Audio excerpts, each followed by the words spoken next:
Hello everyone, and welcome to learning the fundamentals of the Trigify platform. Today we're going to be going into how we can set up and navigate podcast searches.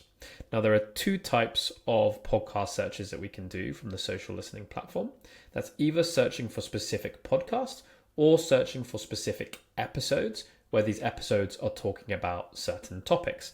So let's dive into the platform today and learn the difference between the two and how we can leverage this to the fullest capabilities. So first thing that we're going to need to do is we're going to need to navigate to the social listening tab. We'll go ahead and create a new search where if you scroll all the way down, you'll see the options for monitor podcasts and monitor podcast keywords. We're going to start with monitor podcasts, but first let's explain the difference between the two. When it comes to podcasts, you have a name of a podcast. And so this would be, for example, 20VC, which is a popular VC podcast. That is the podcast. And then there are episodes within that podcast. And what we're doing here is we're monitoring either the podcast itself or keywords that are mentioned inside of these episodes. So that's the key difference here. So I'm going to title this one 20VC. And I'm actually going to search for the podcast here. So if we hit search, we now have all of these different ones. This is the one that I want by Harry Stebbings. And I'm going to say number of episodes, 10 is fine to get started. And this can look at this frequency on a daily basis.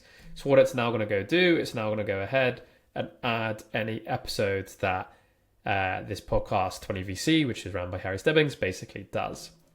While that's loading, we're going to go ahead and set up one for monitoring podcasts. Here we're going to talk about anything that talks about agents, for example. Here we have the ability to use a Boolean query, which is very similar to all of the other monitoring of keywords across different socials. So what we might look at doing here is I might type in something like agent as an example. There we go. And what it's now going to do is it's going to search either the transcript of the podcast, the name of the podcast, or the description of the episode itself, as well as the episode title as well. So we're searching across various different things. Obviously, I can start to make it more specific. So I could start to say, okay, I also want the keyword marketing to be talked about within this episode. And so now we're searching for any time agent and marketing, which you can see here from this query preview, are being mentioned within that episode. And then we're going to go hit complete here.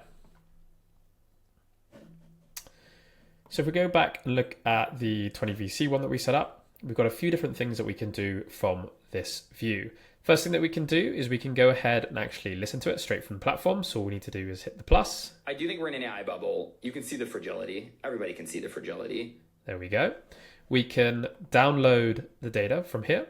We can listen to it, which takes us through to a URL.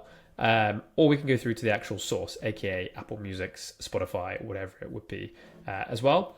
And that is the same case when it comes to the agents over here. Now, if the keyword that you've searched for is within the transcripts, this will glow pink saying, okay, hey, the keyword is inside of the transcripts. This is where they talk about whatever topics that you are searching for. And that is the key thing to talk about when it comes to podcast monitoring. One last thing that I will mention, which I think is key, when we look at the things like time frame and maximum number of results, what this means in layman's terms is every time that this search runs, which in this case the frequency is daily, it's going to go and have a look every single day over the last 7 days for any new episodes where it will fetch a maximum of 10 results.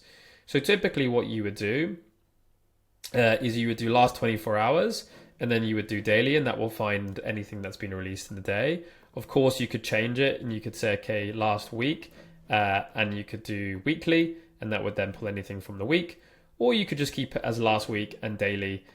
Nothing really changes there. It just looks back over the last 7 days every single day, which won't cost you any more. The only reason it would cost you more is because you potentially could find more podcasts or episodes or social media posts for that matter.